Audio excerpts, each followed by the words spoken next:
দর্শক, ফিলিং স্টেশনের পরিস্থিতি জানাতে রাজধানী থেকে আমাদের সঙ্গে যুক্ত হচ্ছেন সহকর্মী ইকবাল অনিক।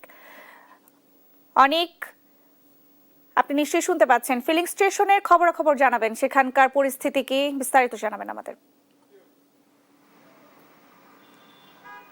নেন্সি, এই ইরান ইসরায়েলের যে চলমান যে সমস্যা রয়েছে সেই কারণে বিশ্বজুড়ে এক ধরনের তেলের সংকট দেখা দিয়েছে। এরই মধ্যে প্রবল আকার ধারণ করেছে বিভিন্ন দেশে। সেই সাথে কিন্তু বেশ কয়েকদিন ধরে রাজধানী সহ দেশের বিভিন্ন যে পেট্রোল পাম্পগুলো রয়েছে সেগুলোতেও কিন্তু বাড়তি চাপ আমরা লক্ষ্য করেছি। আজ সারাদিন কিন্তু বিভিন্ন ফিলিং স্টেশনে কিন্তু দীর্ঘ সারি কিন্তু লক্ষ্য করা গিয়েছে।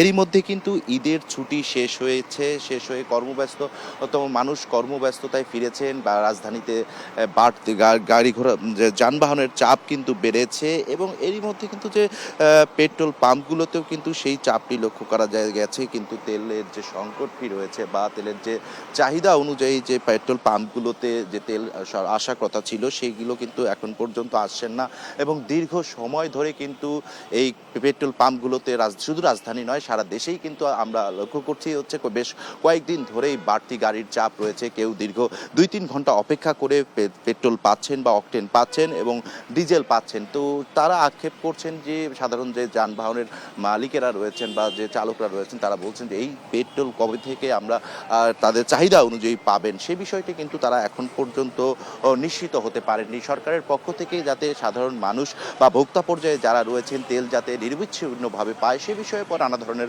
পদক্ষেপ কিন্তু নেওয়া হয়েছে। এরই মধ্যে কিন্তু প্রতিটি ফিলিং স্টেশনে একজন ট্যাগ অফিসার বসানোর নির্দেশনা দেওয়া হয়েছে। আরও কিন্তু দেখা গিয়েছে যে সারা 9টি জেলায় যে 19টি ডিপো রয়েছে সেগুলো কিন্তু বিজিবি মোতায়েন করা হয়েছে এবং প্রতিদিনই কিন্তু সরকারের পক্ষ থেকে যে ফিলিং স্টেশনগুলো রয়েছে অবৈধ মজুদ যাতে কেউ করে রাখতে না পারে সেজন্য কিন্তু নির্বাহী ম্যাজিস্ট্রেট দিয়ে অভিযান চালানো হচ্ছে। এই যে এখন কিন্তু আমরা রাজধানীর তেজগাঁয়ের সাউদার্ন ফিলিং স্টেশনে রয়েছি, সেখানে আপনি দেখছেন যে এখানেও কিন্তু ছোট বড় মোটরসাইকেল এবং বড় বাস সহ অন্যান্য যে যানবাহনগুলো রয়েছে সেগুলোর কিন্তু চাপ আমরা লক্ষ্য করেছি এবং সেখানেও কিন্তু দীর্ঘ সময় ধরে অপেক্ষা করছেন যে ভোক্তা পর্যায়ে যারা তেল নিতে আসছেন। নেন্সি, এই ছিল আমার কাছে রাজধানীর পেট্রোল পাম্পগুলো থেকে সবশেষ তথ্য।